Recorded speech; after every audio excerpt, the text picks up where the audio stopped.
What do blind people see when they dream? My friend Mohammed went blind when he was 7 years old. I asked him this question 20 years later, and he told me that whenever he dreams only with the images and the memories that he had before he lost his sight when he was 7.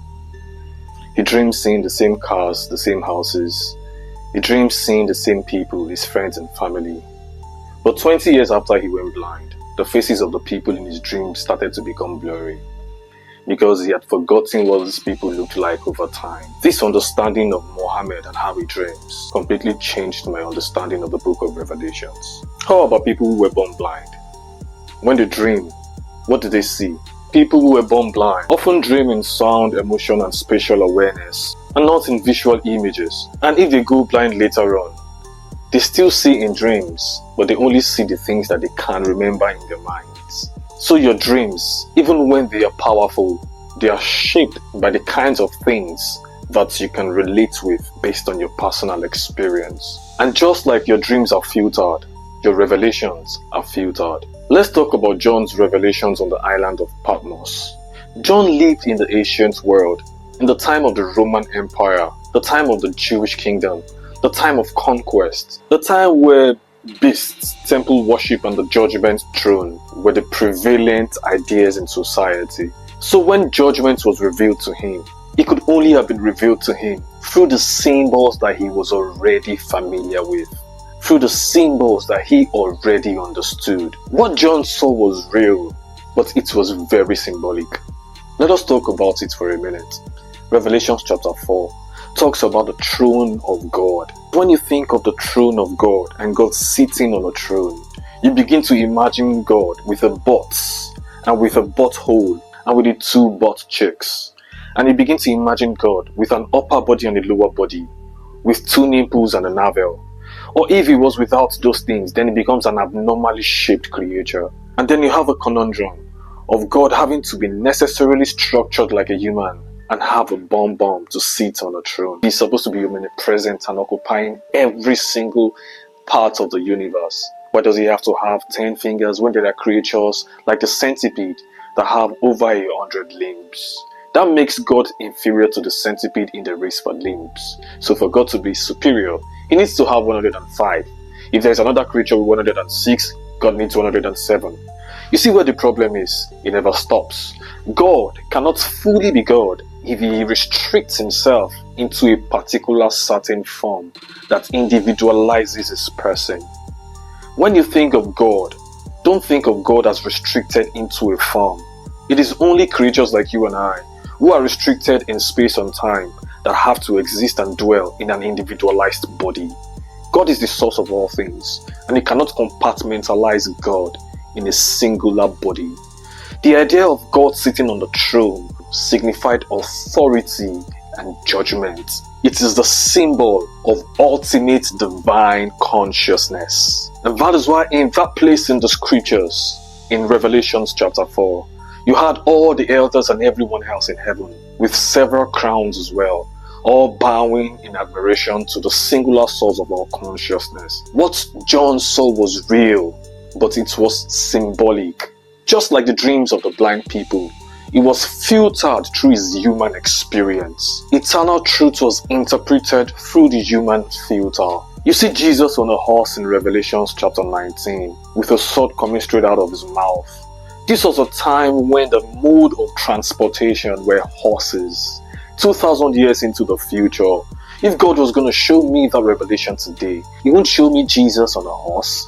I'll see Jesus in a Cadillac or in a Ferrari, and not with a sword coming out of his mouth. When we have all kinds of sophisticated weaponry today, and he had a golden crown on his head. Remember that a crown is a symbol of authority during the time of John. A man that had a crown was signified as a ruler. But the most powerful men today don't wear crowns. The most powerful men today, they wear suits and they wear a tie. The men who wear crowns today are not as powerful as the men who wear suits. Then there are the fires of hell in Revelation 14. Fire which signifies purification. In the ideas of John, fire was the hottest and the most perfect thing that purifies. Fire is what you take gold through for it to become the best it can be. And symbolically, fire sharpens the man Fire refines, fire purifies. The fires of hell do not completely burn you down and consume you or destroy you. It keeps burning. That is a symbolism for purification. Revelations 21 talks about the city being made of pure gold, and the streets are made of gold thereof. It talks about all kinds of precious stones in the city. You find the beryl, the topaz, the sapphire, the emerald. You find the ruby and the amethysts. In the time of John, the idea of riches was pearls and jewelries and gold and precious stones. If the kingdom of heaven that you want to go to is laden with gold and precious stones, do you really want to go? The same gold that we have stocked up in the British Reserve in the Bank of England, or the ones that we have stocked up in France or in the United States. Would you really like to go to a heaven or a paradise where your inheritance is gold? Gold is worth about $3,000 per ounce. You can place a value on gold. The same gold that sits in vaults all around the world. Why would that same gold be the same thing that you find in heaven? It doesn't make heaven seem any special in any way. This makes you realize that gold and precious stones was an idea of splendor and majesty. And just so you know, gold is not even the most valuable thing in the world today. We have rhodium and jadeite. Rhodium comes in at about $14,000 per ounce, compared to gold, which is about $3,000 per ounce. So if gold is laid in your own streets of heaven, and rhodium is laid in another street of heaven, does that make the other street of heaven superior to your own street of heaven? You see where the problem is. So that these things are not necessarily to be taken as literal. These things are to be taken as symbolic.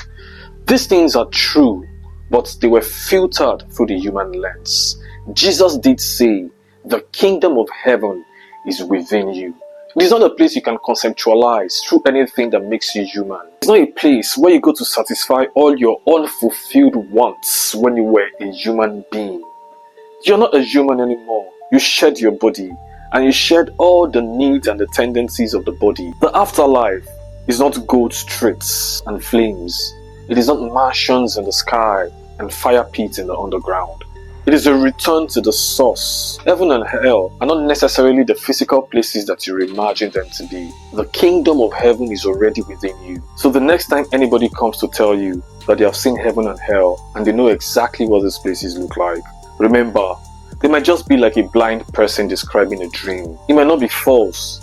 It is just filtered through human imagination, culture, and memory. But somewhere in that symbolism is the deeper truth waiting to be discovered.